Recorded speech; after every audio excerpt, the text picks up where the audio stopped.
Então saúda aí o teu irmão, saúda a tua irmã. Diga para o teu irmão assim: Deus está no controle da tua vida, irmão Zé Maria. Deus está no controle da tua vida, meu irmão.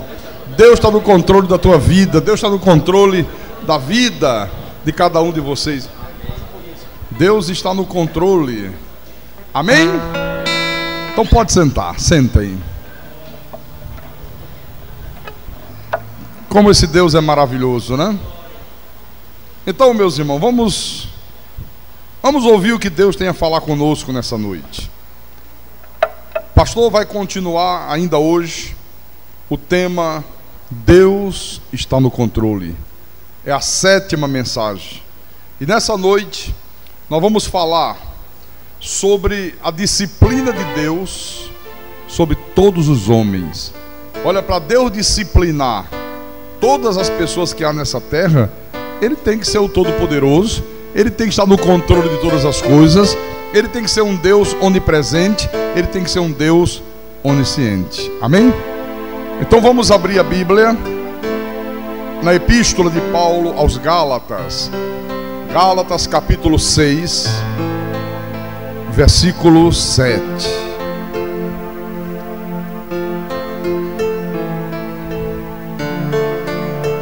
Gálatas capítulo 6, versículo 7. Então o Espírito de Deus fala através de Paulo e diz: não vos enganeis, de Deus não se zomba, pois aquilo que o homem semear, isso também ceifará. Essa é uma verdade tremenda. Ninguém pode zombar de Deus. Ninguém pode fazer pouco caso de Deus, porque se fizer, vai receber as consequências, vai arcar com as consequências. Vamos orar ao nosso Deus para que o Espírito Santo nos faça compreender isto de uma maneira perfeita. Oremos ao Senhor agora.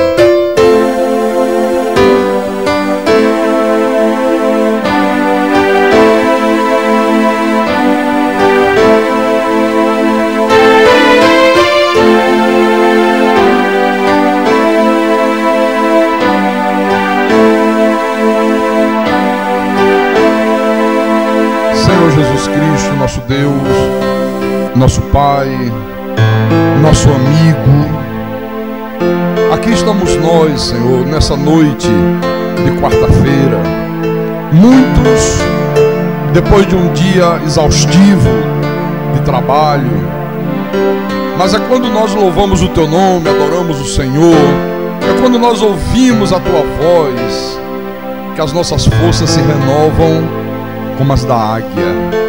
O cansaço sai, vem um vigor, que é o Teu Espírito que gera em nós através da palavra. E nós queremos nessa noite ouvir a Tua voz, queremos aprender de Ti, queremos alimentar o nosso espírito com o alimento sólido da Tua verdade. Então fala, meu Deus, a cada homem, a cada mulher, a cada rapaz, a cada moça, a cada senhor, a cada senhora, que com mãos de misericórdia o Senhor conduziu a esse santuário nessa noite. Usa-me como Teu pastor, como mestre da igreja, para falar ao Teu povo, como instrumento Teu. Dai-me a capacidade, dai-me, Senhor, a sabedoria, para que eu possa explanar essa Tua palavra com verdade, e que o Teu Espírito Santo abra o coração, abra o entendimento, para que eles possam compreender todas as coisas que serão faladas aqui, e que tudo isso seja para a Tua honra e para a Tua glória, e que todos digam amém e amém. Diga graças a Deus. Oh, meus irmãos amados, minhas irmãs em Cristo, eu não sei se você ainda está lembrado, mas no último culto que eu fiz aqui na igreja, antes de eu fazer a viagem para Natal e para Recife, eu disse aqui na igreja que Deus guia o seu povo através dos seus mestres, através de pastores que manejam bem a palavra da verdade e que através dessa palavra da verdade vai mostrando para o povo de Deus qual é o caminho certo, qual é o caminho direito, qual é o caminho perfeito que o povo de Deus deve seguir. Você deve estar lembrado disso. Eu até disse que este sempre foi o meio mais comum, mais usual, que Deus usou para guiar o povo dele, para guiar os seus filhos, para guiar os seus eleitos, seja no Velho Testamento, como no Novo Testamento também. Então isso aqui é uma coisa que você tem que saber. Deus usa a palavra dele para mostrar o caminho certo que você e que eu temos que seguir. Amém? O salmista disse assim: lâmpada para os meus pés é a tua palavra, e luz para os meus caminhos, né? Só que Deus faz isso através dos seus mestres. Vamos entender isto. Vamos lá no livro do profeta Jeremias. Jeremias capítulo 3, versículo 15. Veja o que Deus falou através desse profeta. Ele disse assim: dar-vos-ei pastores segundo o meu coração, que vos apacentem com conhecimento e com inteligência. Graças a Deus que no ministério da Igreja Evangélica Cristo é Vida, você tem um líder que é mestre. Você tem um líder que prepara pastores segundo o coração de Deus, pastores que te apacentam com conhecimento e com inteligência. Porque, irmãos, olha, eu sinto dó, confesso a você que eu sinto dó de ver o povo de Deus lá fora sendo apacentado com arruda, com sal grosso, com corrente de libertação, com G12. Eu vejo o povo de Deus lá fora, coitadinhos, sendo apacentado com culto para quebrar maldições, sabe? Com fogueira santa, com tantas coisas absurdas que na verdade não passam de pastos secos. Quando as ovelhas, elas têm que ser apacentadas com pastos verdejantes. Eu vejo o povo de Deus ser apacentado assim. Olha porque não pode ir à praia, olha porque não pode cortar o cabelo a mulher, não pode usar calça comprida, não pode um crente assistir televisão, não pode a mulher usar uma maquiagem, não pode usar um brinco, não pode usar um colar, não pode o homem cristão usar uma bermuda, usar uma camiseta, jogar um futebol. É isso que a gente ouve constantemente aí fora. Aqui no nosso ministério você tem o conhecimento de Deus. Aqui a palavra de Deus, ela é pregada com inteligência e com verdade. Aliás, pregar a palavra de Deus com verdade é uma exigência sine qua non de Deus. Deixa eu mostrar. Jeremias 23. Vamos lá no capítulo 23, adiante. Versículo 28. Deus diz o seguinte. Jeremias capítulo 23, versículo 28. Ele diz assim: o profeta que tem sonho, conte-o como apenas sonho, mas aquele em quem está a minha palavra, fale a minha palavra com verdade. Que tem a palha com o trigo, diz o Senhor. Então, olha, aqui meu irmão, está o padrão da direção divina. Tudo que você fizer na tua vida, todas as decisões que você tomar na tua vida, tem que ser sempre de acordo com a palavra de Deus. Por isso que o profeta, em quem está a minha palavra, pregue a minha palavra com verdade. Deixa eu mostrar para você o povo de Deus sendo dirigido através da sua palavra desde o tempo do Velho Testamento. Veja, por favor, abra no livro do profeta Josué. Vamos lá em Josué. Josué capítulo 1. Você sabe que Josué era o auxiliar de Moisés, era o braço direito de Moisés. Aí quando Moisés morreu, Deus foi lá e disse: Josué, agora você assume o comando, agora é a tua vez, né? Josué não se rebelou, Josué não criou problemas para tomar o lugar de Moisés, como a gente vê todo instante, toda hora acontecendo aí nas igrejas. Então diz assim, Josué capítulo 1, versículo 1. Sucedeu, depois da morte de Moisés, servo do Senhor, que este falou a Josué, filho de Num, servidor de Moisés, dizendo: Moisés, meu servo, é morto. Dispõe-te agora, quer dizer, fica à minha disposição, passa esse Jordão tu e todo este povo, a terra que eu dou aos filhos de Israel. Todo lugar que pisar a planta do vosso pé, vô-lo tenho dado, como eu prometi a Moisés. Desde o deserto e o Líbano, até o grande rio, o rio Eufrates, toda a terra dos heteus, e até o mar grande, para o poente do sol, será o vosso limite. Versículo 5. Ninguém te poderá resistir todos os dias da tua vida. Como fui com Moisés, assim serei contigo. Não te deixarei, nem te desampararei. Versículo 6. Sê forte e corajoso, porque tu farás este povo herdar a terra que, sob juramento, prometi dar a seus pais.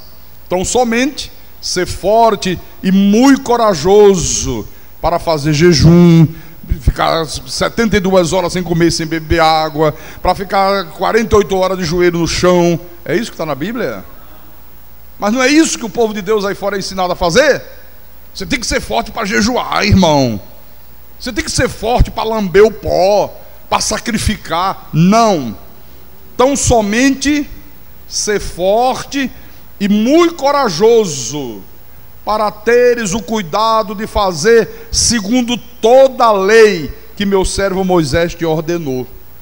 Dela não te desvies, nem para a direita, nem para a esquerda, para que sejas bem-sucedido por onde quer que andares. Não cesses de falar deste livro da lei. Antes, medita nele dia e noite, para que tenhas o cuidado de fazer segundo tudo quanto nele está escrito.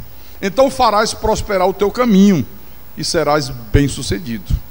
Não te mandei eu? Ser forte e corajoso. Não temas, nem te espante, porque o Senhor teu Deus é contigo por onde quer que andares. Olha que coisa. Deus ordenou a Josué que toda a lei fosse observada. Irmãos, toda a palavra de Deus tem que ser obedecida. A palavra de Deus é para ser obedecida no todo. A única coisa que você tem que fazer é separar aquilo que era da lei, aquilo que é para a graça de Deus, né? Você sabe, não, isso aqui era da lei, isso aqui foi revogado, isso aqui é para os judeus, isso aqui é para a graça, isso aqui é para nós hoje. Então a verdade é que a palavra de Deus, ela tem que ser seguida à risca. O filho de Deus, o eleito de Deus, ele tem que ter o cuidado, como ele disse aqui a Josué, para não se desviar nem para a direita, nem para a esquerda. Porque há muita gente dentro das igrejas que diz que obedece a palavra. Não, eu obedeço a palavra, não, eu sou obediente a Deus. Mas quando você observa a pessoa, você vê que na verdade ela obedece apenas parte da palavra. Ela obedece apenas aquelas partes que mais lhe interessam, mas não obedece a palavra no todo. Mas Deus não aceita que seja assim. Deus quer, Deus exige que a totalidade da palavra seja obedecida. Amém? Não é para obedecer apenas o que me interessa, apenas aquilo que me satisfaz. Não, é para obedecer tudo, absolutamente tudo. No Salmo 119, veja aí, por favor. Salmo 119, versículo 4. Olha o que o salmista diz. Salmo 119, versículo 4.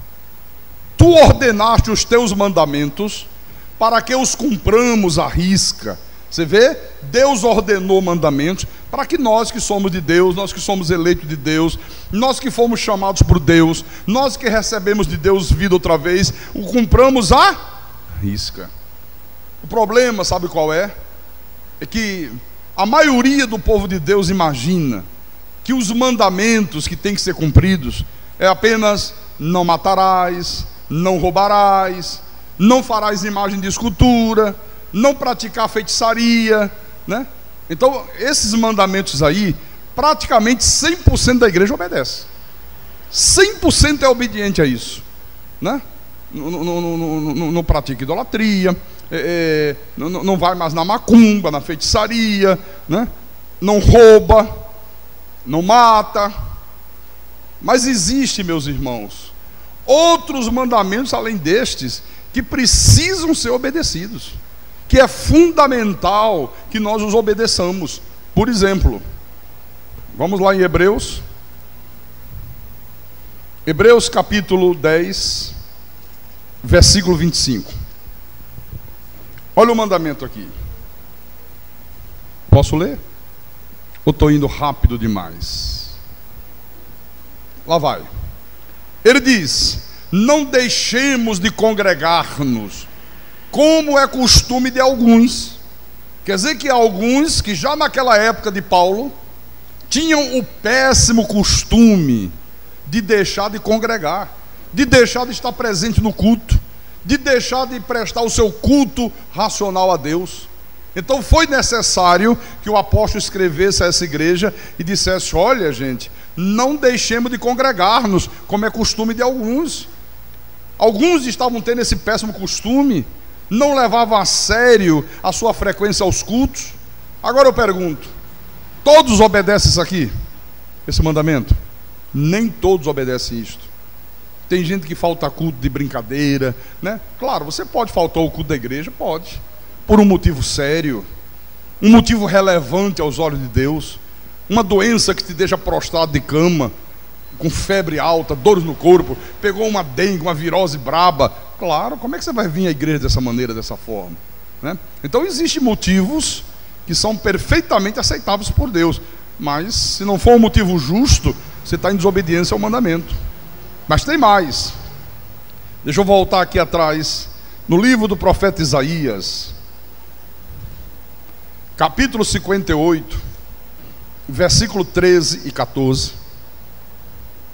O Senhor diz assim: se desviares o pé de profanar o sábado e de cuidar dos teus próprios interesses no meu santo dia, se chamares ao sábado deleitoso e santo dia do Senhor, digno de honra, e o honrares, não seguindo os teus caminhos, não pretendendo fazer a tua própria vontade, nem falando palavras vãs, então te deleitarás no Senhor. Eu te farei cavalgar sobre os altos da terra, e te sustentarei com a herança de Jacó teu pai, porque a boca do Senhor o disse. Olha, irmãos, a maioria do povo de Deus não obedece esse mandamento aqui. Guardar o sábado, não é o sábado do calendário romano, segunda, terça, quarta, quinta, sexta, sábado, não. Essa palavra sábado, no hebraico, é Shabbatum. O que significa Shabbatum? Dia de descanso. Guardar o dia de descanso. Pastor Carlos, mas espera lá, mas isso não era da lei? Isso não era uma ordenança de Deus para o povo judeu? O irmão não ensina aqui na igreja que nós devemos separar o que era da lei do que era da graça, que a coisa que era para os judeus, que não é para nós que somos gentios, que somos da nova aliança? Não, absolutamente não. Deus estabeleceu, meus irmãos, o dia de descanso antes da lei. Não havia lei nenhuma ainda, e Deus já havia estabelecido esse mandamento. Ele foi cumprido, ele foi guardado durante a lei, e ele continuou sendo cumprido, sendo guardado, quando a igreja foi estabelecida. Eu vou mostrar isso para você. Abra em Gênesis, capítulo 2. Gênesis é o primeiro livro da Bíblia, né? Então, capítulo 2, versículo 3. Logo no princípio da criação do mundo, quando Deus criou o mundo, então diz assim: e abençoou Deus o dia sétimo, e o santificou, porque nele descansou de toda a obra que como Criador fizera. Você vê? Deus abençoou o dia sétimo, santificou esse dia. Aqui não havia lei, aqui não havia calendário romano ainda, como nós temos hoje. Então ele diz, o dia sétimo. O dia sétimo, primeiro dia, segundo dia, terceiro dia, quarto dia, quinto dia, sexto dia. O sétimo dia, Deus abençoou, Deus santificou, e Deus disse: esse dia, vocês vão dedicar todo ele para mim. Mas eu quero mostrar mais. Em Êxodo, capítulo 16, versículo 22. Isso aqui é muito interessante. O povo de Israel havia saído da escravidão do Egito. Eles estavam caminhando pelo deserto em direção à terra prometida. Acabou a provisão de comida. E aí Deus disse: não tem problema, eu vou mandar o maná dos céus, eu vou mandar para vocês comida todos os dias. E todos os dias vinha o maná dos céus, e eles recolhiam, né? Olha o que aconteceu aqui. Vamos ler do versículo 22 em diante. Ao sexto dia, colheram pão em dobro, 2 gômeres para cada um. E os principais da congregação vieram e contaram a Moisés. E Moisés respondeu: isso é o que disse ao Senhor: amanhã é repouso, o santo sábado do Senhor. Olha, eu quero chamar a atenção para isso, viu, irmão? Porque está lá sábado, Shabatum. Nessa época não havia calendário romano, não havia esse calendário que tem hoje, segunda, terça, quarta, quinta. Então a palavra sábado era Shabatum. Aqui, ó, o dia do Senhor, o sábado do Senhor. O que quiserdes cozer no forno, cozeio, e o que quiserdes cozer em água, cozei em água, e tudo que sobrar separai, guardando para a manhã seguinte. E guardaram-no até pela manhã seguinte, como Moisés ordenara, e não cheirou mal nem deu bicho. Então disse Moisés: comei hoje, porquanto o sábado é do Senhor. Hoje não o achareis no campo. 6 dias o colhereis, mas o 7º dia é o sábado, é o Shabatum, é o dia de descanso. Nele não haverá o maná celestial. Olha, Deus mandava o maná todos os dias. Mandou no primeiro dia, mandou no segundo dia, mandou no terceiro dia, mandou no 4º dia, mandou no 5º dia. Não podia guardar maná, tinha que comer no dia. Quando guardava, amanhecia cheio de bicho, que estava desobedecendo a ordem de Deus. Quando chegou no 6º dia, Deus mandou a porção dobrada do maná, porque ele disse: no 7º dia eu não vou enviar maná, vocês não vão colher maná nenhum, vocês não vão fazer nada, vocês vão dedicar o dia para mim. E eles guardavam o maná e não havia problema, não cheirava mal, não dava bicho, não se estragava. Isso não é tremendo? Olha como Deus, irmãos, não abre mão que nós guardemos o dia do Senhor, o dia de descanso. Aqui um pouco à frente, não havia lei ainda, viu? Até então a lei não tinha sido ainda revelada. Aqui não havia lei nenhuma. A lei é aqui no versículo 20, no capítulo 20. Vamos lá, capítulo 20 de Êxodo. Então diz assim, versículo 8: lembra-te do dia de sábado para o santificar. Aí eu vejo aí os adventistas dizendo: não, sábado é o dia do Senhor. Sábado, sábado. Só que aqui não tinha sábado, não tinha esse sábado que nós temos hoje. Lembra-te do Shabatum, está aqui. Lembra-te do Shabatum para o santificar. Lembra-te do dia de descanso, lembra-te do dia do Senhor, para você santificar, para você dedicar o dia por inteiro para Deus, para você não ir trabalhar nesse dia, para você não cuidar dos teus interesses nesse dia. No versículo 9: 6 dias trabalharás e farás toda a tua obra, mas o 7º dia é o sábado do Senhor, é o Shabatum do Senhor teu Deus. Não farás nenhum trabalho, nem tu, nem o teu filho, nem a tua filha, nem o teu servo, nem a tua serva, nem o teu animal, nem o forasteiro das tuas portas para dentro.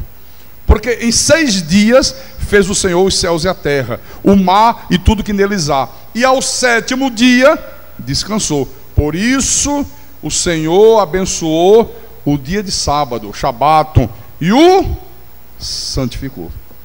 Vocês estão vendo? Agora aqui Deus manda, na dispensação da lei, que eles continuassem guardando o dia do Senhor, que eles continuassem guardando o 7º dia, santificando o 7º dia para Deus. Lá em Atos dos Apóstolos, agora eu vou mostrar para você a igreja já estabelecida, guardando o dia de descanso, guardando o Shabatum.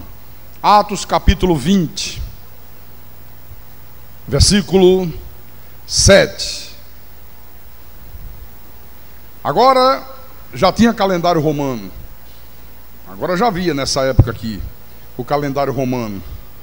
Então diz: no primeiro dia da semana, estando nós reunidos com o fim de partir o pão, Paulo, que devia seguir viagem, No dia imediato, exortava-os e prolongou o discurso até a meia-noite. No primeiro dia da semana. Olha só. Qual é o primeiro dia da semana? Para nós, né? Porque para os judeus não. Para os judeus o domingo deles lá é a nossa segunda-feira aqui. Você compreende? Domingo é tudo normal em Israel. É o primeiro dia de trabalho.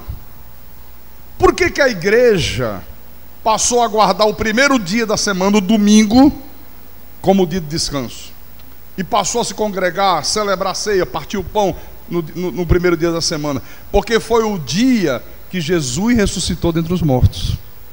Então a igreja passou a guardar aquele dia como sendo o dia de descanso. E passou a guardar o mandamento, a cumprir o mandamento. Então isto aqui, meu irmão, é para ser levado a sério. Isso aqui não é para brincar. Isso aqui não é uma coisa que Deus fala e as pessoas ouvem, mas não é bem assim, não precisa também levar o pé da letra, às vezes o pastor fala tanto nisso. Não, isso é de uma seriedade que você não imagina. Deus não abre mão da obediência. Deus quer que o sétimo dia, que para nós é o domingo, seja guardado, seja honrado, que você considere o domingo digno de honra, um dia digno de eu honrar a Deus, um dia de eu dedicar ele por inteiro para Deus. Por isto que na nossa igreja nós celebramos 2 cultos aos domingos. A maioria das igrejas não faz isto, ou celebra um culto pela manhã e não faz nada à noite, ou celebra à noite e está fechada de manhã. Por que nós celebramos 2 dias? Porque o domingo é o dia do Senhor, é para a gente dedicar o dia inteiro para Deus. A gente vem à igreja de manhã, passa uma manhã maravilhosa aqui na igreja, a gente volta a casa, almoça, dá uma descansadinha, aí volta para a igreja e fechamos o domingo, sabe, em obediência ao mandamento divino. Mas tem mais mandamentos.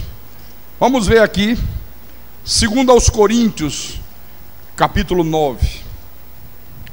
Pastor Carlos, o senhor disse que ia falar hoje sobre a disciplina de Deus. Calma que a gente vai chegar lá, você vai ver. 2 aos Coríntios, capítulo 9, versículo 5. Diz assim o apóstolo: portanto, julguei conveniente recomendar aos irmãos que me precedessem entre vós, e preparasse de antemão a vossa dádiva já anunciada, para que esteja pronta como expressão de generosidade e não de avareza. Eu pergunto, todo mundo leva a sério isso aqui? Não. O que Paulo está dizendo aqui? Que quando nós formos ofertar a Deus, que a nossa dádiva, a nossa oferta esteja pronta como expressão de generosidade e não de avareza. Que Deus não olhe e diga: poxa, que sujeito avarento, hein? Olha o que eu tenho dado a ele, olha o que ele tem dado para mim. Olha o que eu tenho feito por ele, olha o que ele tem feito por mim, olha o que ele tem feito pela minha obra. Isso vale para tudo, não é só para as ofertas não, viu, irmãos? Às vezes é o teu tempo. Você que é um ministro, é um diácono, é um professor, uma professora da escolinha, você que participa do louvor, você que canta, você que toca um instrumento, você que de uma maneira ou de outra está envolvido com a obra de Deus. E eu não consigo entender filhos de Deus que não se envolvem com a obra de Deus, que se limita a vir à igreja, assistir um culto, ouvir uma palavra, dizer amém, graças a Deus, maravilha, e vai embora e não faz nada. Todo filho de Deus tem que estar envolvido. Então, as nossas ofertas têm que ser dadas a Deus como expressão da nossa generosidade. Nós não podemos tratar Deus como mendigo. Nós não podemos dar esmolas para Deus. Nós não podemos tratar Deus como as pessoas tratam os esmoléus aí fora. A pessoa bate na porta, pede um pão para comer com fome. A pessoa acabou de chegar da padaria, comprou um pão francês quentinho. Pão francês quente com manteiga, hein? Que delícia. Aí a pessoa diz: moça, olha, eu estou com tanta fome, dá para você me arranjar um pão? Não está pedindo dinheiro não, está pedindo pão. Sabe o que a maioria das pessoas fazem? Sobrou pão de ontem, sobrou? Tem uns pães que sobraram de ontem. Pega lá e dá para ele. Por que não deu aquele quentinho que chegou da padaria? Por que para a pessoa que está pedindo, manda dar o pão dormido, o pão duro do dia anterior? Então tem gente que faz a mesma coisa com Deus. Dá as sobras para Deus, viu? Dá as sobras para Deus. Então, que as vossas ofertas estejam prontas, Paulo diz, como expressão da vossa generosidade e não da vossa avareza. Às vezes, irmãos, num culto, somente 20 a 30% das pessoas ofertam. Somente 20 a 30% oferta na igreja.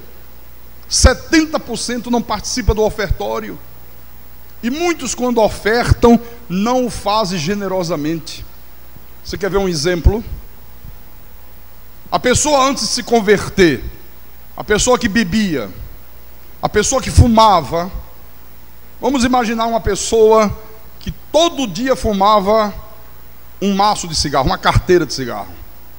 Quanto custa uma carteira de cigarro? Hã? Quanto? R$2? A irmã ainda fuma não, né? Ai, Jesus. Ai, que susto. Tô brincando. Eu também sei o preço que eu estou sempre vendo, né? Então tem R$2, tem de R$2,50. Mas vamos botar um de R$2. Uma pessoa que fume um maço de cigarro só por dia. Eu fumava 2, 3 por dia. Graças a Deus que foram só 5 anos. Porque senão eu já estava sepultado, né? Então, R$2. Segunda, terça, quarta, quinta, sexta, sábado, domingo. 7 dias na semana. 7 vezes 2 dá quanto? 14. Só de cigarro. E a pessoa que bebia? Não estou nem falando de ser alcoólatra, não. Aquela pessoa que gostava, por exemplo, de tomar uma cervejinha. Aí está trabalhando na fábrica, trabalhou a manhã inteira, hora do almoço. Eu era assim. Aí junto os colegas, vamos almoçar. Peraí, vamos antes ali fora, vamos ali no botiquinzinho, vamos tomar uma asinha para relaxar, né? Aí bota uma cerveja, uma loura gelada aí, estupidamente gelada. Aí tomava uma cervejinha no almoço. Voltava para trabalhar. Quando terminava o expediente, 5h30 da tarde, vamos embora para casa. Não, vamos parar aqui um pouquinho, meu irmão, que ninguém é de ferro, né? Aí antes de ir para casa, tome mais cerveja. Mas vamos botar 2 por dia. R$3, uma cerveja, né? Então 3 na hora do almoço, 3 na hora de ir embora para casa. 6 por dia. Vezes 7 dias dá quanto? 42. Com mais 14, 56. Quer dizer que a pessoa gastava R$56 na semana só com o cigarro e a bebida, sem contar o final de semana prolongado. Porque quem bebe, quando chega na sexta-feira à noite, já sai do jeito que o diabo gosta, né? Aí já bebe a sexta a noite inteira, o sábado o dia inteiro, o domingo o dia inteiro, já vai para casa, passa no mercantil para carregar a geladeira de cerveja, de uísque, não sei de quê, porque quem bebe aproveita o final de semana. Então se você somar isso, vai a quanta brincadeira. Aí a pessoa se converte, Deus a liberta do vício, ela gastava no mínimo R$56 por semana com bebida e com cigarro. Você vê alguém se comprometer toda semana dar R$50 de oferta na igreja? Não, pastor, mas o senhor sabe, né, pastor? A coisa não está fácil, a situação é difícil, pastor. A vida é dura. Ué, e quando bebia e fumava não era dura, não? A vida não era dura?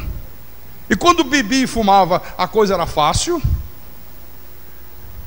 Você está compreendendo o que eu estou querendo mostrar para você? O que eu estou querendo mostrar? Bom, agora eu vou entrar no tópico da mensagem. Pastor Carlos, e quando as pessoas não obedecem a esses mandamentos? Quando as pessoas não levam a sério esses mandamentos de Deus, o que acontece, pastor? Boa pergunta. Vamos em Hebreus capítulo 2, versículo 2. Olha o que diz aqui. Se, pois, se tornou firme a palavra falada por meio de anjos, e toda transgressão ou desobediência recebeu um justo castigo. Quer dizer que toda transgressão ou desobediência a Deus recebe o quê? Um justo castigo. Está aqui, ó. Se desobedece, vai receber de Deus um justo castigo. Venha, por favor, no Salmo 62, Salmo 62, versículo 12. O salmista Davi diz: e a ti, Senhor, pertence a graça, pois a cada um retribuis segundo as suas obras. Deus retribui a cada um segundo as suas obras. Se as tuas obras forem boas, você vai receber de Deus uma retribuição positiva, bênção sem medida. Se as tuas obras forem más, você vai receber de Deus disciplina, correção e açoite. Ok? Bom, Provérbios, estamos aqui pertinho, só adiantar um pouco à frente. Provérbios, capítulo 11, versículo 31. Provérbios, capítulo 11, versículo 31. Agora diz assim: se o justo é punido na terra, quanto mais o perverso e o pecador. Se o justo, se aquela pessoa que se esmera por obedecer a palavra, por viver uma vida reta, uma vida santa, por ser obediente a Deus, se esta pessoa é punida na terra, quando ela erra, quando ela comete uma falha, quanto mais o perverso e o pecador, quanto mais. Está aqui, ó. Então Deus pune toda a transgressão dos homens, nada passa sem punição. Toda desobediência, toda transgressão vai receber de Deus um justo castigo. Agora, eu vou mostrar para você Deus punindo pessoas por causa das suas transgressões. O primeiro exemplo que eu quero passar para a igreja está no livro do profeta Oséias, capítulo 8, versículo 1. Nesta época aqui, o povo de Israel estava em desobediência contra Deus. O povo de Israel estava praticando idolatria, feitiçaria, desonestidade, não honravam o dia do Senhor, não estavam guardando o dia de descanso, estavam misturando luz com trevas, e aí veio o castigo de Deus, veio a punição de Deus, veio a disciplina divina. Então vamos ler, capítulo 8, versículo 1 e 2. Deus diz assim: emboca a trombeta, ele vem como a águia contra a casa do Senhor, porque transgrediram a minha aliança e se rebelaram contra a minha lei. A mim me invocam, nosso Deus, nós Israel, te conhecemos. Olha que coisa, eles transgrediam a palavra de Deus, eles estavam fazendo tudo contrário ao que Deus mandava, e ainda invocavam a Deus dizendo: Senhor, nosso Deus, nós te conhecemos. E ainda diziam ter conhecimento de Deus, e isso tornava o pecado deles muito mais grave. Muito mais grave. Por quê? Porque quanto mais você conhece a palavra, mais grave é o teu pecado. E outra, mais severa será a punição que você vai receber de Deus, porque você tem o conhecimento de Deus, porque você teve o privilégio de ser ensinado dentro da verdade divina. Aqui no versículo 3, Deus continuou: Israel rejeitou o bem, o inimigo perseguirá. Eles estabeleceram reis, mas não da minha parte. Constituíram um príncipe, mas eu não soube. Da sua prata e do seu ouro fizeram ídolos para si, para serem destruídos. O teu bezerro, ó Samaria, é rejeitado. A minha ira se acendeu contra eles. Até quando serão eles incapazes da inocência? Porque vem de Israel, é obra de artífice, não é Deus, mas em pedaços será desfeito o bezerro de Samaria. Você vê, eles procederam como se não houvesse Deus, fizeram suas próprias leis, estabeleceram reis, estabeleceram príncipe, praticaram idolatria, E aí chegou uma hora que a ira de Deus se acendeu contra a nação de Israel. Olha, meu irmão e minha irmã, eu vejo hoje o povo de Deus fazendo o mesmo que os judeus fizeram nessa época aqui. Os judeus nessa época começaram a colocar a sua fé em obra de artífice, em ídolos de ouro, ídolos de prata, fizeram bezerro, fizeram tudo que Deus abominava. Será que eu não vejo? Será que você não tem visto o povo de Deus aí fora também colocando a sua fé em objetos, colocando a sua fé em objetos ditos ungidos? Eu vejo o povo de Deus confiando em sal grosso. Eu vejo o povo de Deus lá fora confiando em rosa ungida. Eu vejo o povo de Deus pegando um saquinho com um algodão embebido em suco de uva e dizendo: isso aqui é o sangue do cordeiro. O indivíduo manda pegar um pedacinho de algodão, joga dentro do suco de uva, bota dentro daquele saquinho que faz aquele picolézinho, né? Sacolé, né? Aqui é din-din, é? Em algum lugar aí é sacolé, que eu não sei aonde. É no Rio? No Rio que é sacolé? Então, aí o sujeito diz assim: ó, você vai levar para casa, isso aqui é o sangue do cordeiro. Você vai ungir a porta da casa, a janela da casa, e o diabo não vai entrar mais na tua casa. Irmãos, isso é idolatria perversa. Deus abomina isso. O povo de Israel fez a mesma coisa. E Deus disse: olha, agora vocês miraram. Agora eu vou acender a minha ira contra vocês. Mas ele disse aqui uma coisa interessante, né? Eles estabeleceram reis, mas não da minha parte. Constituíram príncipes, mas eu não soube. Ou seja, líderes espirituais. Só quem pode constituir um líder espiritual é o próprio Deus. Então, quando você vê, e a gente tem visto isso toda hora e todo instante, aí nas igrejas, aí fora nas denominações, quando você vê acontecer uma rebelião numa igreja, e aí sai um monte de gente com aquele indivíduo que se rebelou, que se levantou contra a autoridade de Deus, e aí daqui a pouco eles se reúnem, aí alugam um prédiozinho, aí estabelece lá um novo movimento. Isto é estabelecer reis. Deus disse: eles estabeleceram reis, mas não da minha parte. Eles constituíram um príncipe, mas eu não tomei conhecimento disso. Eu não tenho nada a ver com isso aí. Será que a gente não vê toda hora acontecendo isso? Toda hora e todo instante. Tem nada a ver com Deus. Você lembra que eu mostrei agora aqui? Josué era servidor de Moisés, servia a Moisés. Só pôde ocupar o cargo de liderança porque Moisés morreu. Aí Deus disse: Josué, é você agora. Dispõe-te e conduz o povo. Josué não disse: quem é que tentou usurpar o cargo de Moisés?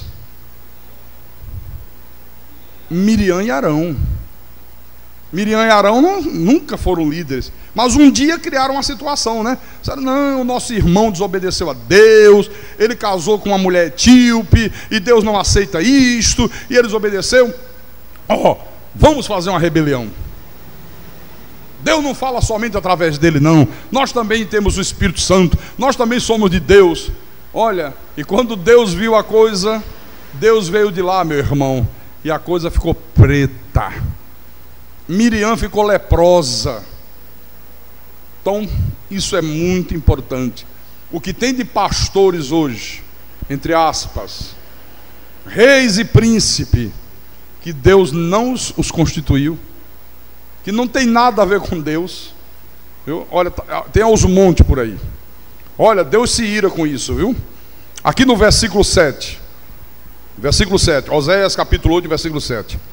Porque semeiam ventos e cegarão tormentas, não haverá seara, a erva não dará farinha, e se a der, come-la-ão os estrangeiros.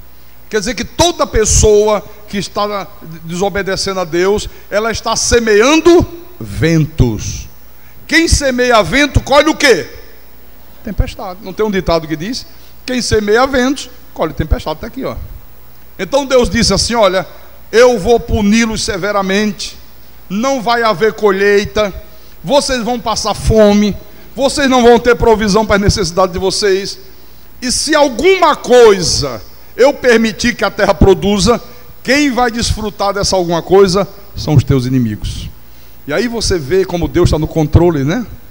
Deus disse: olha, não vai ter colheita. Pode plantar o que quiser, não vai nascer. Acabou a história.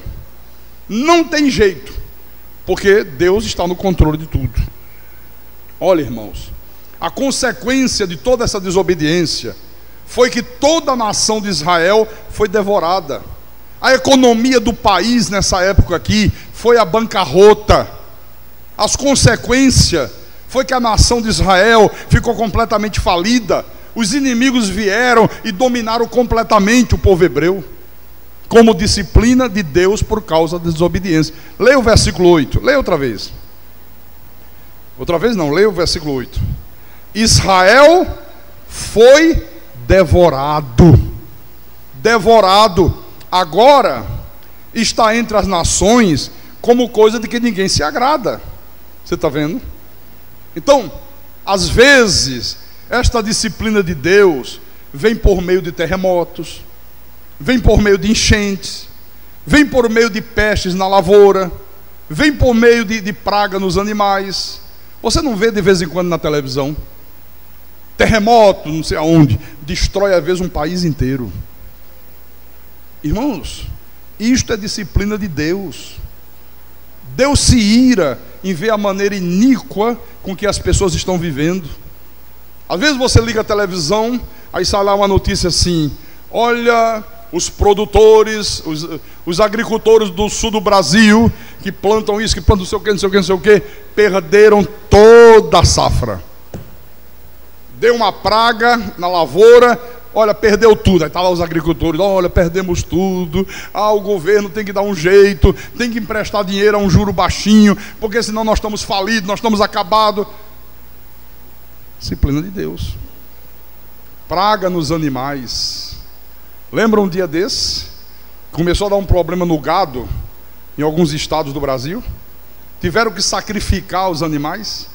Imagina, hein?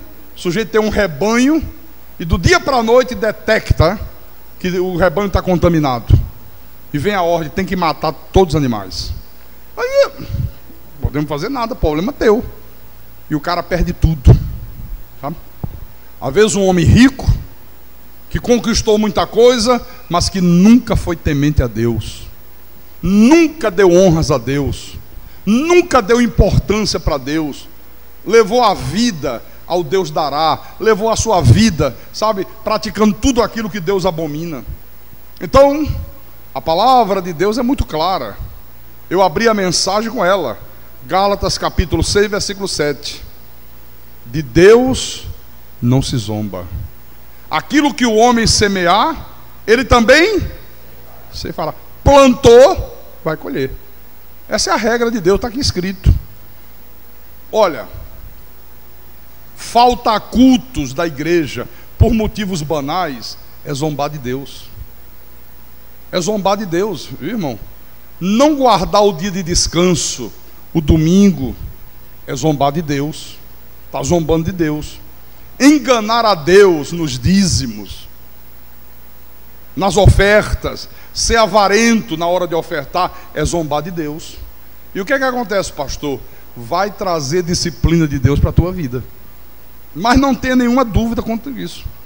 Antes de terminar, deixa eu mostrar um outro exemplo aqui, que eu gosto muito desse exemplo. Abra aí no livro de Ageu. Ageu, capítulo 1. Ageu, você saiu daqui? Não, está aqui. Pensei que você tinha ido passear. Pensei que você tinha faltado no culto de quarta-feira, rapaz. Não, ele está aqui. Graças a Deus que ele veio. Viu? Encontraram aí? Ageu, capítulo 1. Vamos ler do versículo 2 em diante. Assim fala o Senhor dos Exércitos: este povo diz: não veio ainda o tempo em que a casa do Senhor deve ser edificada, deve ser construída. Olha que coisa cruel, né? Eles haviam saído do cativeiro, Deus os havia libertado do cativeiro da Babilônia, e quando eles retornaram à Terra Santa, aí qual era a primeira coisa que eles deveriam ter em mente? construir o templo, fazer adoração a Deus, né? Preparar o lugar de culto. Então o que é que eles começaram a dizer? Não veio ainda o tempo, não é a hora ainda. Chegamos agora do exílio, vamos primeiro cuidar da nossa casa. Ô, irmão, vamos lá construir o templo. Quanto é que o irmão pode dar para a gente comprar cimento? Quanto é que você pode contribuir? Quanto é que você pode dar? Não, agora não. Acabamos de chegar aqui da escravidão. Eu primeiro tenho que construir minha casa. Eu primeiro tenho que preparar um lugar para colocar minha família, colocar os meus filhos, colocar minha mulher. Olha só. Versículo 3. Veio, pois, a palavra do Senhor por intermédio do profeta Ageu, dizendo: acaso é tempo de habitardes vós em casas apaineladas, enquanto esta casa permanece em ruínas? O templo era um lugar horroroso, não era nem digno de ser chamado templo. E Deus disse: acaso é tempo de cada um de vocês habitar em casas confortáveis, ter, né, todo o conforto dentro de casa, enquanto esta casa permanece em ruínas? Ora, pois, assim diz o Senhor dos Exércitos: considerai o vosso passado, tendes semeado muito e recolhido pouco. Que tristeza, hein? É você plantar, e na hora de colher, a tragédia. Eu lembro quando eu morava num sítio lá em Recife. Aí teve um dia que o meu caseiro veio e disse: pastor, olha, está na hora de plantar milho. A época é essa, que aí quando chegar nas festividades juninas, né, que é a época que todo mundo começa a fazer canjica, não sei o quê, aí o milho está uma beleza. Eu digo: maravilha. Aí plantamos, né? Comprei a melhor semente de milho que tinha, eu mesmo fui comprar. Aí o cara disse: olha, essa aqui custa mais do que aquela ali, mas essa aqui é uma semente que vai dar fruto. Ela vem, eles passam remédios, né, para proteger, para não dar praga na semente. Eu digo: tá bom. Aí levei. Olha, mas foi uma colheita maravilhosa. Cada pé de milho nascia umas espigas gigantes, grande. Olha, todo mundo ficava maravilhado de ver a plantação de milho. No outro ano, aí eu mandei o empregado fazer a compra. Esse pastor, olha só, eu não comprei daquele milho não, sabe? Eu comprei esse aqui, é quase a metade do preço. Eu digo: mas, não, é tudo a mesma coisa. O senhor vai ver que não tem problema nenhum. Plantou do mesmo jeito, a mesma área, a mesma quantidade. Quando foi na hora de colher, meu irmão, que frustração, que fracasso. A maioria dos pés de milho nem espiga deu. E as espigas que nasciam, quando você tirava a palha, né, que vem, era um caroço aqui, outro acolá. É triste, né? Aqui, ó. Pessoa semear muito e colher pouco. Não, eu plantei, olha, quando chegar a hora, vai dar para eu colher 10 caminhões de trigo. Aí chegar na hora, olha, meu irmão, só dá para colocar numa pampa, daquelas pequenininhas, viu? O quê? Não, mas eu calculei. Sim, você calculou, mas na realidade não deu. Comeis, mas não chega para fartar-vos. Pessoa come, mas não é o que ela gostaria de estar comendo. Pastor, graças a Deus que eu estou comendo, viu, pastor? Segunda-feira, ovo frito. Terça-feira, ovo cozido. Quarta-feira, ovo mexido. Quinta-feira a coisa já muda, sabe, pastor? É ovo cozido, mas em rodelas, assim, aquela rodelinha. Está comendo, mas não é o que ela desejaria estar comendo. Sem dúvida que queria que tivesse uma boa carne, uma boa lasanha, né? Um macarrão com um molho, né, de tomate, que fica uma delícia. Então Deus disse: olha, examine a vida de vocês. Vocês estão plantando e colhendo muito pouco. A pessoa estuda. Às vezes consegue até um diploma de curso superior. Aí diz: agora eu estou numa boa. Agora eu vou ter um bom emprego. Agora eu vou ter um bom salário. E de repente você vê gente aí no mundo com diploma de doutor na mão, vendendo cachorro quente nas esquinas. Dia desse a televisão estava mostrando em São Paulo O subemprego, o cara formado e não consegue emprego. Eu me formei, mas não consegui. Aí montei aqui meu carrinho de cachorro quente para ir levando a vida. Aqui, ó. Bebeis, mas não dá para saciar-vos. Vestivos, mas ninguém se aquece. E o que recebe salário, recebe-o para pô-lo num saquetel furado, num bolso furado. É aquela pessoa que até recebe um bom salário. Quantas vezes eu já ouvi isso? Pastor, eu não entendo, pastor. Eu ganho um bom salário. O que eu ganho, pastor? Olha, era para eu viver muito bem. Era para eu ter telefone celular. Era para eu já ter meu carrinho. Olha, era para eu vestir uma boa roupa. Pastor, eu não entendo. Eu recebo o salário, com 3, 5 dias acabou tudo. Eu não sei para onde é que o dinheiro foi. A pessoa nem sabe como é que o dinheiro vai embora. Sabe? Prejuízos, despesas extra e doença que leva dinheiro para médico, para remédio. Às vezes botam uma pessoa para trabalhar em casa, a pessoa destrói tudo que a pessoa tem, gasta o dinheiro, gasta a comida. O sujeito faz compras para um mês, quando dá com 10 dias acabou as compras. Como é que pode? Não sei. Eu fui fazendo aí, e acabou. Caramba, mas é assim, está aqui, ó. É como se colocasse o dinheiro num bolso furado. Vai embora, vai perder. Não vai desfrutar daquele dinheiro. Versículo 7. Assim diz o Senhor dos Exércitos: considerai o vosso passado. Considerem, analise a vida de vocês. Acordem, Deus está dizendo. Será que vocês não estão percebendo que eu estou disciplinando vocês pela maneira egoísta com que vocês têm vivido? Subi ao monte, trazei madeira e edificai a casa, construa a casa, dela me agradarei e serei glorificado, diz o Senhor. Poxa, mas subiu o monte, não dava para pegar uma madeirinha ali no plano, não? Eu disse, não, eu quero a madeira lá do alto do monte, aquela madeira boa que está lá em cima. Ah, mas vai dar um trabalho, Senhor. Não dá para, ao invés de fazer de madeira, fazer de papelão? Compensado? Não, é madeira. Se você fizer isso, eu vou me agradar da minha casa, eu vou ser glorificado com isso. Quer dizer que quando nós fazemos o melhor para Deus, Deus é glorificado. Versículo 9. Esperaste-o muito, e eis que veio a ser pouco. E esse pouco, quando o trouxestes para casa, eu com um assopro o dissipei, espalhei. Por quê? Diz o Senhor dos Exércitos: por causa da minha casa, que permanece em ruínas, ao passo que cada um de vocês corre, se esforça, luta, se empenha, por causa da sua própria casa, por causa da sua própria vida.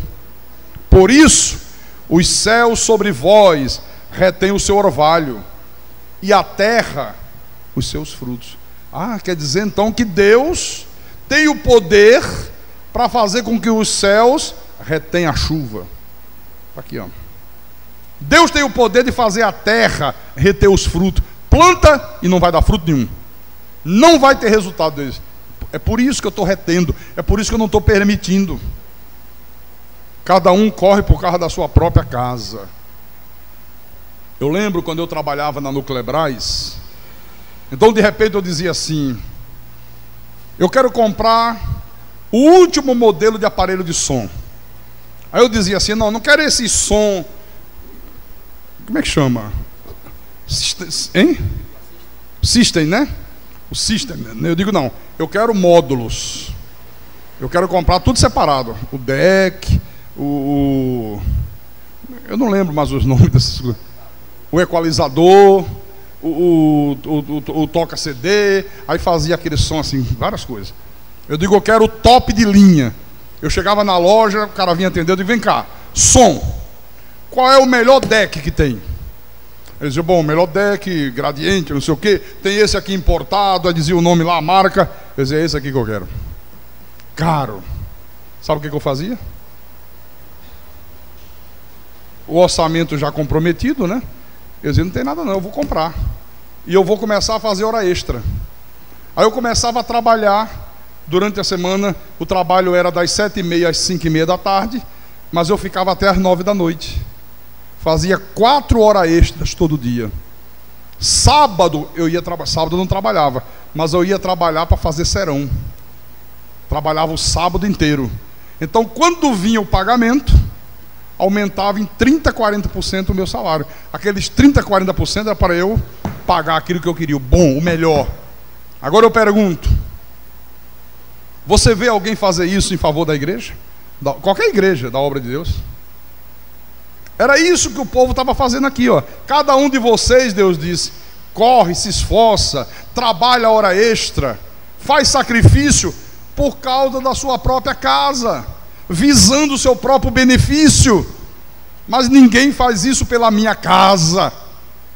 Olha, eu estou planejando aí trocar de carro. Olha, vou me esforçar, vou trabalhar mais. Vou agora fazer hora extra todo dia, o ano inteiro eu vou fazer hora extra, que eu quero juntar uma grana para trocar meu carro. Tudo bem, nada errado. Mas o problema é que Deus disse, mas eu não vejo ninguém fazer isto em favor da minha casa. Versículo 11. Fiz vir a seca sobre a terra. Olha, é Deus que faz vir a seca, viu, irmãos? Não é o diabo, não. É Deus. Como disciplina. Fiz vir a seca sobre a terra e sobre os montes, sobre o cereal, sobre o vinho, sobre o azeite e sobre o que a terra produz, como também sobre os homens, sobre os animais e sobre todo o trabalho das mãos. Deus disse, olha, vai vir uma seca violenta. Então, Deus exige, é mandamento de Deus, que nós demos prioridade número 1 à manutenção da igreja, à manutenção da casa dele. E se alguém não levar isso aqui a sério, olha, eu estou te falando pelo Espírito Santo, mais cedo ou mais tarde, essas coisas vão acontecer na vida dessa pessoa. Eu já experimentei isso na minha vida, viu, meu querido? Eu posso falar isto. Eu já disse aqui. Eu vi 2 lojas, 2 importadoras, as mais modernas que havia no Nordeste, no Norte e Nordeste.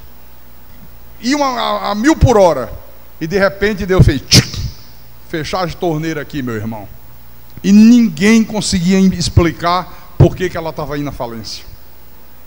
Botava anúncio no jornal, a página inteira, aquela página do meio, página dupla. Pagava uma grana para anunciar uma página inteira do jornal. Anúncio na televisão, caríssimo. E não vinha gente. Os melhores preços, isso é que o diretor do shopping dizia, não dá para entender. Isso é macumba. Eu digo, que macumba? Macumba não pega em mim. Mas eu não entendia naquela época que havia a disciplina de Deus. Eu não achava que era disciplina, eu achava que era o demônio. Aí, ao invés de consertar a minha vida, ao invés de fazer um exame, considerar o vosso passado, ao invés de eu considerar, né, eu digo, não, vamos ungir com óleo, vamos fazer jejum, entendeu? E danava o pau a jejuar e a ungir com óleo a loja. E não adiantava nada. Nada. Então eu estou falando para você, se alguém não levar a sério isso aqui, mais cedo ou mais tarde, isso aqui pode acontecer na tua vida. Você semear muito, colher pouco. Você comer, mas não dá para te satisfazer, não é o que você gostaria de estar comendo. Tem gente que está com a televisão em casa, que nem colorida é mais. Já perdeu o colorido.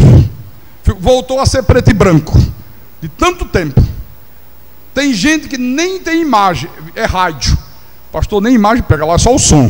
Eu fico só ouvindo assim, aumenta lá. Não, mas é verdade. Tem vergonha até de receber uma visita em casa. Porque quando a visita entrava a olhar para o sofá, uma lata de leite ninho lá segurando o pé do sofá. Um paralelepípedo. Cara, não.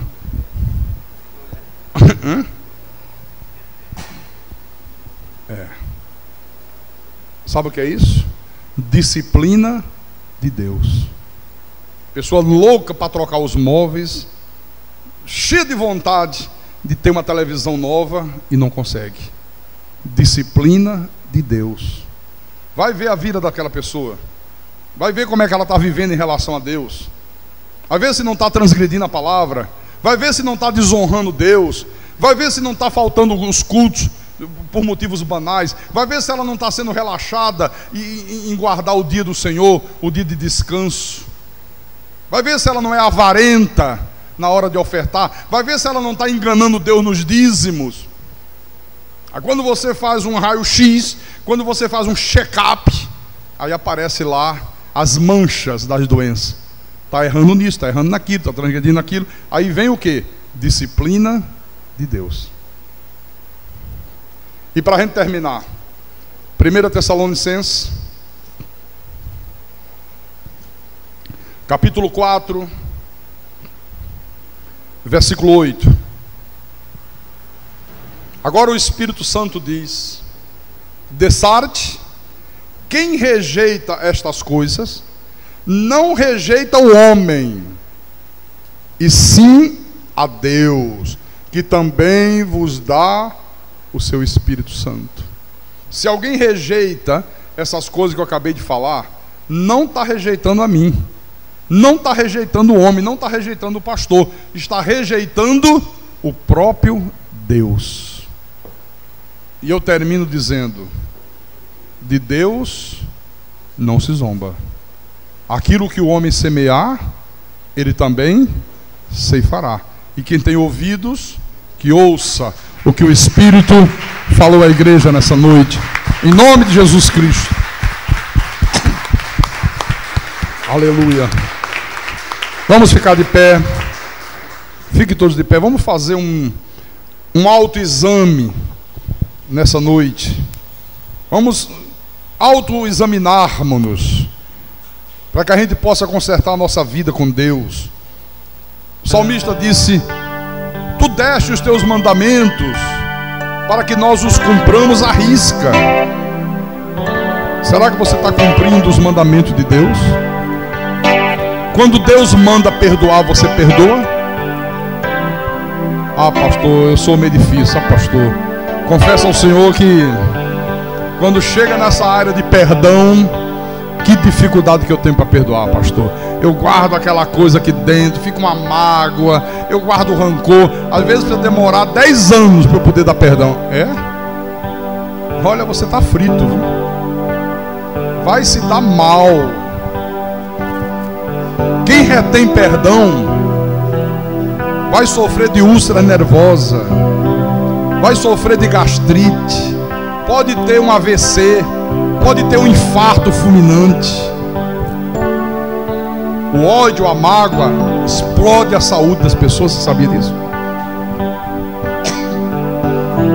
Será que você tem cumprido o mandamento de Deus de amar a Deus sobre todas as coisas? Amar a Deus mais do que você ama o teu filho, mais do que você ama a tua esposa, mais do que você ama o teu marido, mais do que você ama o teu pai e a tua mãe? Porque tem gente que diz: não, eu amo a Deus mais do que todas as coisas.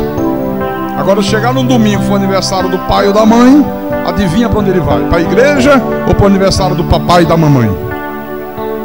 Vai para o aniversário do pai e da mãe e diz que ama a Deus mais do que tudo. Pastor, mas é pecado? Não. Vem à igreja e depois vai. Faço o meu compromisso com Deus, né? Não, mas vai ter um almoço. Ok. Depois do meu culto eu passo lá, almoço rapidinho, vou descansar e volto para a igreja à noite. Qual o problema? Ou então vou à noite. Lá, não, à noite vai ter lá uma comidinha pra gente, pra comemorar o aniversário do papai. À noite, depois do culto, eu vou lá. Eu faço assim. Você tem cumprido o mandamento de não deixar de congregar?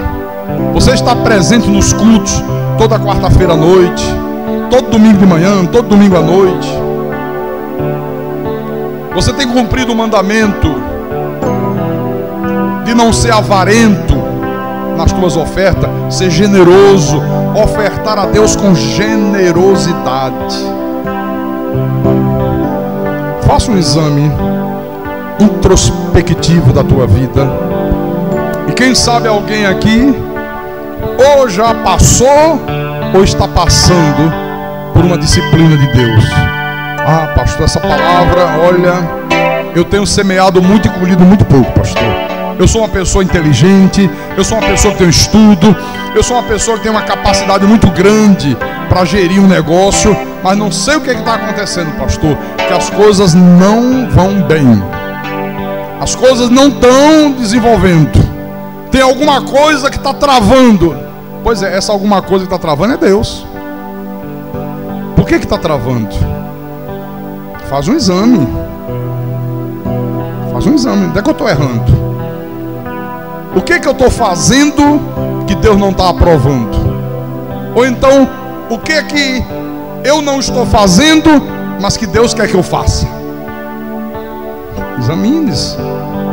Examine-se o homem a si mesmo. E aí conserta a tua vida com Deus.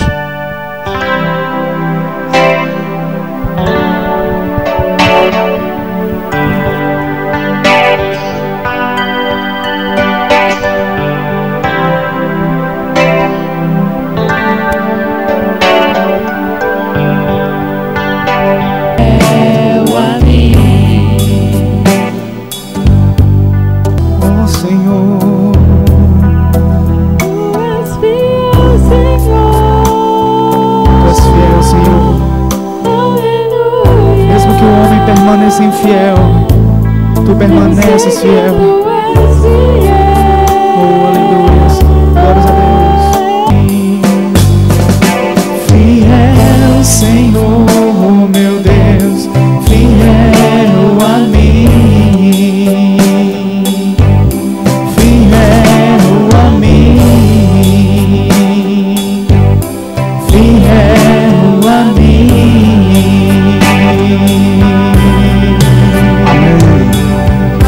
Louvado seja o nome de Jesus Cristo.